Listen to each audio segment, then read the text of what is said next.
In 1979, when I told my father I wanted to go to law school in New York City, he said, "Who the hell wants to live in a place like that? Smells like an ashtray. Nothing but a bunch of criminals and dirt. Might as well live in a penitentiary." I was born and raised in Las Vegas, Nevada, not known for its beauty or moral rectitude. But my father was right. I was mugged my first semester. Outside Grand Central on a sunny day in December, he was short and wiry and looked me right in the eye as he grabbed my book bag with one hand and ripped the gold chain off my neck with the other. Shaking, I ran inside the terminal and flagged down a cop. "You're lucky you didn't break your arm. Stop wearing jewelry." It happened again the next year. It was one of those March nights when the air was warmer at 2 a.m. than it had been at noon the previous day. It was like New York was trying spring on for size when no one was looking. There was no question I would walk home alone on a night like that. I'd been out carousing and was carrying a small pocketbook. This was a bump and grab. One guy crowded me on the sidewalk, forcing me to lose balance, while his buddy crept up from behind, slipped the strap off my shoulder, and ran. I was more bewildered than frightened. Wearing shabby jeans and a cheap pea coat, I was hardly worth the bump and grab. My pocketbook was pleather, and I was carrying my cash in my pocket. I went back to Molly Malone's knowing my story would earn me a free drink or two. New York didn't scare me, though. After graduation, I stayed and became a legal aid lawyer. There were 1,700 murders, 96,000 robberies, and 175,000 burglaries in New York City that year. New York City's finest were so busy making arrests, the criminal courts were open around the clock, 365 days a year. Not long after I started working, a friend of mine from Las Vegas, who had come to New York to dance on Broadway, called me. "I've had it.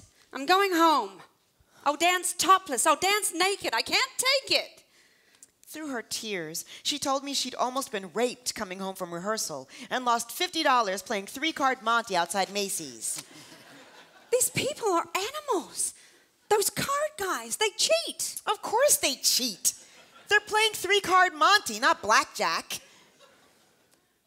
I loved the 3-card Monte players. They were the Barney Madoffs of Times Square, seducing the real customers by letting them win just enough to stay in the game long enough to lose big. They were great magicians, too, shuffling double decks of cards behind their backs and over their heads, making the cards cascade from one hand to another in midair like an accordion. Nobody even knows what 3-card Monte is anymore. And mugging is virtually non-existent. Petty street crime was theater, and now it's all gone. Except for the extortionists who dress up like Elmo and roughhouse tourists for tips in Times Square. For my 50th birthday, my husband wanted to throw me a big party. Old New York was the theme. We needed music, but couldn't decide whether to go live or get a DJ. Christmas shopping, a couple months before the party, I spotted 2 middle-aged men standing in front of J. Crew in Soho. They looked at each other quickly and then looked away, adjusting their positions so they didn't appear to know each other. Ah, a bump and grab, I thought nostalgically. I decided to wait and watch. A few minutes later, another guy arrived on the scene.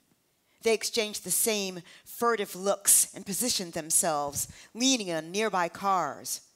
3 guys? This was no bump and grab. I worried they were planning something worse. Then, on cue, the youngest member of the group bounded up the store's steel steps. Big girls don't cry, big girls don't cry. And then the oldest guy by the door joined in, and so it went until all of them were standing in a half circle, singing harmony and passing the hat. A small crowd started to gather. They swayed in unison, snapping their fingers in time. When the sun beats down and puts the tar up on the roof, and the sun gets so hot you wish your tired feet were fireproof. Seamlessly, they highlighted one soloist after another. I stood transfixed. This was my New York. Earth angel, will you be mine? My darling dear, love you all the time. I'm just a fool in love with you. They sang at my birthday.